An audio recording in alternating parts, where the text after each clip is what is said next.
দিব আমরা। আমি একজন ব্রাজিল সমর্থক, তাদের জন্য জার্সি ম্যানেজ করে নিয়ে আসছি ভাই। কয়টা নিয়ে আসছেন? আমি জার্সি নিয়ে আসলাম 10টা। এবং এই যে সমাবেশ যে আয়োজন করছে, সেই আয়োজন তার যে গায়ে যে জার্সিটা, সেটাও কিন্তু আমরা কিনে দিয়েছি, ব্রাজিল সমর্থক কিনে দিয়েছি, আমরা নিজে ম্যানেজ করে দিয়েছি। আর্জেন্টিনার সাপোর্টার গরিব নাকি? অবশ্যই তারা গরিব।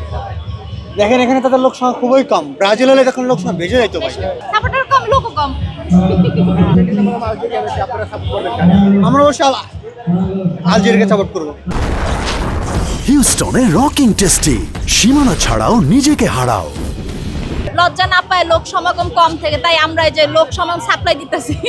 এটা বাংলাদেশের পতাকা, যাক সবুজ আছে, এইটাই আমাদের ব্রাজিল। একটু আগে আপনার হাতে একটা আর্জেন্টিনার পতাকা দেখেছিলাম। জোর করে ধরাই দিচ্ছে, আমি ফেরত দিয়ে দিচ্ছি যে না, হবে না, এরকম করলে হবে না।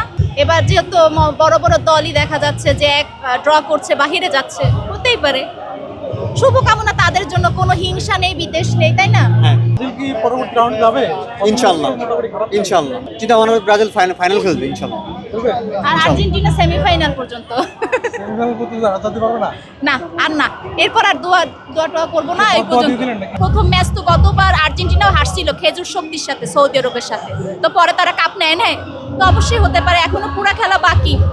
আমরা আশাবাদী, তাই না? হ্যাঁ আশাবাদী। নতুনদের জন্য শুভকামনা, নতুনরা যদি ভালো করে করবে। সবসময় তো এক ধরনের রাস চলবে এমন না, মানুষ আসবে, খেলবে, চেঞ্জ হবে, এইটাই তো। জার্মানি গেলে আমরা চাবো যে এবার জার্মানিকে 7 গোল দিব আমরা।